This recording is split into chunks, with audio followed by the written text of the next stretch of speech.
এতিয়ালৈকে খবৰটো কিমান সত্যাসত্য আছে এইটো এতিয়ালৈকে গম পোৱা নাই আৰু মোৰ বিশ্বাস ভূপেন দাই দলৰ লাখ লাখ কৰ্মীৰ মুখলৈ চাই এইখিনি সময়ত এনেকুৱা সিদ্ধান্ত নলয় বুলি মোৰ এটা বিশ্বাস। এলাগী কৰা হৈছিল দলত তেওঁৰ বিৰুদ্ধে ষড়যন্ত্ৰ ৰচনা হৈছিল তেওঁৰ মতে জিলা কংগ্ৰেছৰ সেইবিলাক কথা মই এতিয়া নকওঁ, সেইবিলাক কথা মই গম নাপাওঁ। মই এতিয়া ভূপেন দাক এপাক লগ কৰিবলৈ আহিছোঁ, আমাৰ ছিনিয়ৰ হিচাপে লগ কৰিবলৈ আহিছোঁ, সেইটো কথা তেওঁ গম পাব। কিন্তু আমি তেওঁকতো এলাগী কৰা কুৱেশ্যন ডাজ নট এৰাইজ, ইমান ছিনিয়ৰ নেতা, গতিকে মই এপাক জাষ্ট 20 তাৰিখৰ ভিতৰত বিজেপিত যোগ কৰা সেইটো নিউজতহে ওলাই আছে, সেইটো নিউজত বহুত কথা ওলাই আছে, কিন্তু সেইটো কথাটো ভূপেন দাৰ মুখেৰে শুনা নাই। আৰু ছিনিয়ৰ নেতা হিচাপে ভূপেন দাৰ ওচৰত অহাটো আমাৰ নৈতিক দায়িত্বৰ ভিতৰত পৰে যে ভূপেন দাই কিনো মনত বেয়া পাইছে বা সঁচা নে মিছা ওলাই থকা কথাবিলাক, সেইকাৰণে মই আহিছোঁ। গতিকে এইটো মোৰ দায়িত্ব হিচাপত পৰে, মোকো দললৈ সভানেত্ৰী হিচাপত তেওঁৱে দায়িত্ব দিছিলে। গতিকে মই ভূপেন দাৰ বিপদ কিবা এনেকুৱা যদি হৈছে সেইটো জানাটো মোৰ দায়িত্বৰ ভিতৰত পৰে। গতিকে আহিছোঁ, মোৰ বিশ্বাস এই যে নিৰ্বাচনলৈ 60টা দিন আছে, ভূপেন দাই কেতিয়াও নিজে সহ্য কৰা মানুহ, বহুত লাঞ্ছনা গাঞ্চনা তেওঁলোকে এটা সময়ত কৰি পেলাই তেওঁলোকে ৰাজনীতি এইটো পৰ্যায়লৈকে আহিছে।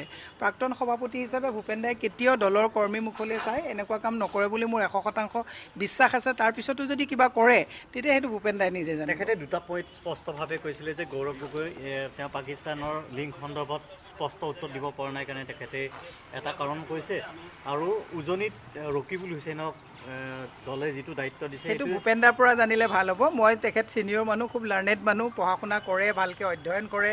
ভূপেন দাই ভালকৈ দলটোৰ লগত সভাপতি আছিলে, গতিকে সেইটো ভূপেন দাই ক'ব। মই তেখেতক এটা মাত দিবলৈ আহিছোঁ, গতিকে তেওঁ কি সিদ্ধান্ত লৈছে সেইটোতো আমি জানিব লাগিব। গতিকে মই এনেই ওচৰতে যেতিয়া মই এনেও সদায় আহি থাকোঁ, গতিকে আজি ভূপেন দাৰ কথাটো যেতিয়া মই মিডিয়াত দেখিলোঁ, ডেফিনেটলি এইটো মোৰ দায়িত্বৰ ভিতৰত পৰে যে ভূপেন দাইনো কি কাৰণত ৰিজাইন দিছে বুলি এটা বাতৰি ওলাইছে। এইটো উৰা বাতৰি নে সঁচা বাতৰি নে মই এতিয়ালৈকে গম পোৱা নাই। গতিকে মই তেখেতৰ ওচৰত আহিছোঁ, সেইটো ভূপেন দাই জানিব, সেইটো ভূপেন দাই জানিব।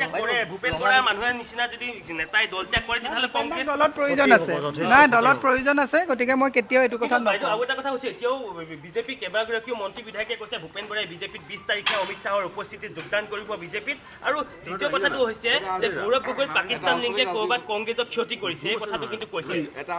মই এই বিষয়ত বিশেষ নকওঁ, মই ভূপেন দাতকৈ ৰাজনীতিত কনিষ্ঠ, গতিকে ভূপেন দাই দলৰ লক্ষ লক্ষ, চাওক আজি মই মহিলা কংগ্ৰেছত আছোঁ, মই কেৱল মোৰ কথা চিন্তা কৰিলে নহ'ব, মোৰ লগত লক্ষ লক্ষ কৰ্মী আজি তাৰিখত আশা কৰিয়ে ৰখি থাকে।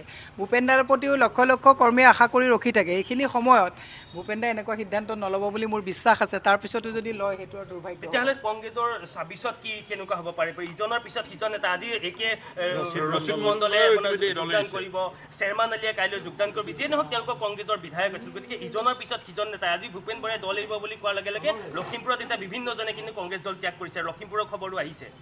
মই বিশেষ এতিয়া নকওঁ, মই এটাই কথা কৈছোঁ যে ভূপেন দা দলৰ সভাপতি আছিলে, ভূপেন দা এজন ৰেছপনচিবল পলিটিচিয়ান।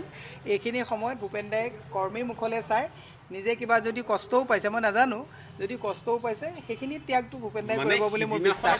যিখন বাহনত আছিলে সেই বাহনত থকা মই ইমান অৱস্থাতে কথা ভূপেন নকওঁ। বৰাই স্পষ্টকৈ কথাখিনি উল্লেখ কৰিছিল যে তেখেতক আপোনাৰ ৰকিবুল হুছেইনৰ মতে গৌৰৱ গগৈ চলে এনেকুৱা ধৰণৰ কিছুমান কথা মই নাজানো সেইটো কথা, মই এইটো কথা সেই পত্ৰখনত তেওঁ লিখিছে বুলি কৈছে। গতিকে আপুনি কেনেধৰণে সেই বিষয়বিলাক চাওক, পত্ৰখন যিহেতুকে আনুষ্ঠানিকভাৱে মই দেখাই নাই, গতিকে মই সেই বিষয়টো উত্তৰ দিলে বেয়া হ'ব।